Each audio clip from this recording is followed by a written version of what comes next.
for a quick little safety. I know you guys see this colorful rope here on the side of the boat. I know it may look tempting to grab. I'll just have you guys not grab onto that today due to the fact that you bump into it while you're holding on. Sure, you guys are going to smash your fingers. Little bumper here in the front.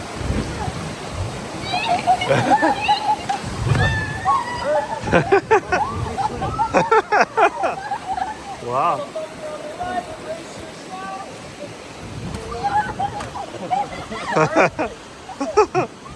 Alright guys.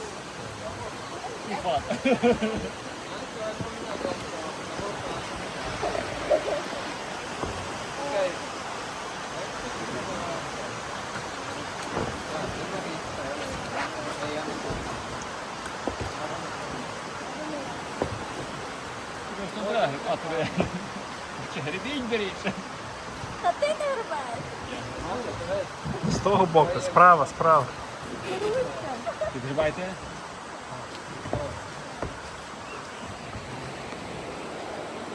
Perfect, guys. You're good to stop. So this part that we're entering right now, this is called the Grand Flume. This will be the deepest and narrowest part out of this whole trip here today. This is about 50 to 80 feet deep.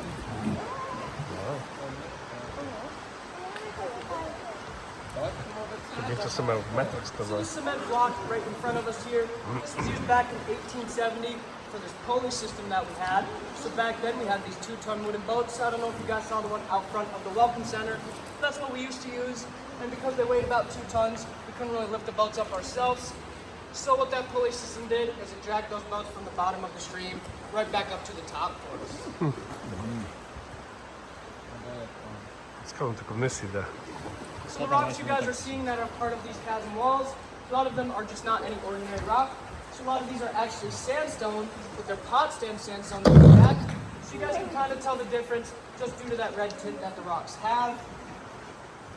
And then if you look in the cracks, the crevices of these rocks, it may look like there's a different type of rock in between there. So that's not rock at all. That's actually going to be wood. So throughout the years, we've had several floods and hurricanes. And because of those, it's taken up the trees that have grown here and shoved them all throughout down the stream into the crack. After we exit here to the right, you'll see this dried out waterfall here. This one's called Century's Box. So this one's been like this for about 1,000 years now. And then to the left will be its sister called the Broken Needle. So this one got its name due to the fact of a lot of rainwater and just water in general getting stuck in between the cracks of that rock up there. Then when that water froze, it pushed off into the formation you guys are seeing right now. It's been like this for about 500 years now. And then really quickly, guys, before we do go down the rapids for today, your guys' seatbelts are just going to be those seats in front of you. You can tuck your feet right underneath those.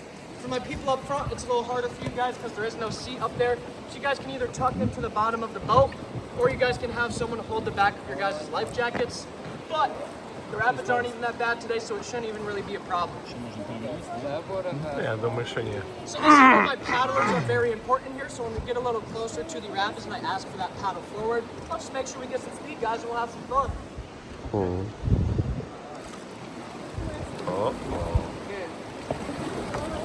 Тато, працюй. я працюю. О, о. Треба буде на якийсь рафтинг піти.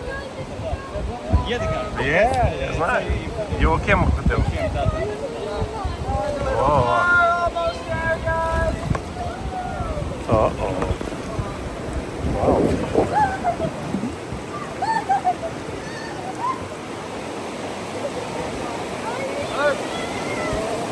Воу.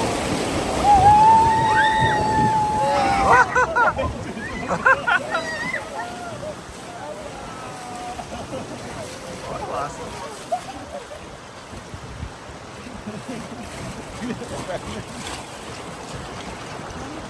Я не рад, що пішов контракт.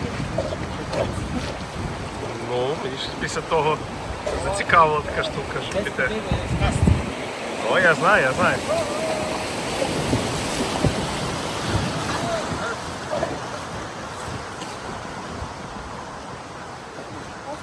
But now we are going down, right?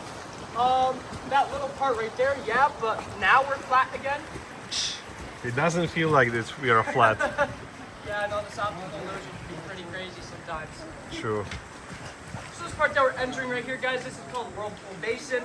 So directly in front of us The reason it got this name is because it hit the rapids water moving really fast through here, hits that wall in front of us, creates a nice circular formation like a whirlpool. But the water's not high enough right now, nor is it moving fast enough for us to be able to see it a little bit better here today. But if you guys look at the air bubbles in the surrounding area, you guys can see those moving in that circular formation. Come out sometimes during the day, but not very much. But if you guys look close enough, I'm sure you guys can spot a lot of their webs up there on these rocks. Бачу, ага. Річка боїться повсти. Wolf spider.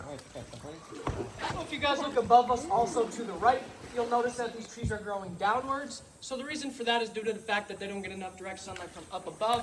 So what they do is they grow towards their nearest food energy source, which would be that sunlight that is reflected off of the water. They sometimes fall. Any fish here? Oh, yep. So we do get a lot of fish. We get smallmouth bass, regular bass, trout, perch, and then also salmon at the beginning of the year.